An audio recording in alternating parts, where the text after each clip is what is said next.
Statsionarda summaga davolansa bo'ladimi 10 kun davomida? Xo'p, summasi haqida to'xtalmaymiz. Bitta narsani to'g'ri tushunish kerak bo'ladi. Juda ham xalqimiz tomonidan ko'p beriladigan savol. Ya'ni palon summaga 10 kunga meni davolab bera olasizmi? Bu juda ham qiziq savol. Endi bu nima degani? Bu vrachni chegaralab qo'yish degani.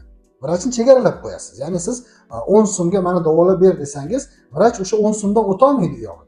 Davolanishga qiynaladi. 10 so'mga yetgunicha davolaydida yog'ish to'xtab qoladi. Bu juda ham noto'g'ri savol hisoblanadi. Sizni tashxisingizga qarab dinamikada kuzatib boriladi. Balkim bu 10 so'mdan arzon ham bo'lishi mumkin, balkim qimmat ham bo'lishi mumkin. Hech qachon statsionarda yotayotgan paytda palon summaga meni davolab ber deb savol qo'yilishi kerak emas. Juda ham noo'rin savol hisoblanadi. Biz ham shundan qiynalamiz. Ya'ni nima degani? Bu sizni tashxisingizdan kelib chiqib davo muolajasi olib borilayotgan paytda sizni summangiz tugagandan keyin to'xtatib qo'ya olmaymiz. Shu sizga qo'yilgan tashxis yaxshi bo'lmaguncha davo muolajasi olib borilishi kerak bo'ladi. Buni to'g'ri tushuninglar. Falon summaga davolab biz bera olmaymiz. Shuning uchun klinikamizga murojaat qilsangiz, bu haqida juda ham to'liq ma'lumot beramiz. Har bir narsaga qanaqa to'lov amalga oshiriladi, nima qilinadi, to'liq ma'lumotlar beramiz. Statsionarimiz juda ham ko'p qulayliklarga ega, kelib maza qilib yotib davolanib ketishingiz mumkin. Bu so'ragan savolingiz sizning esingizdan chiqib ketadi.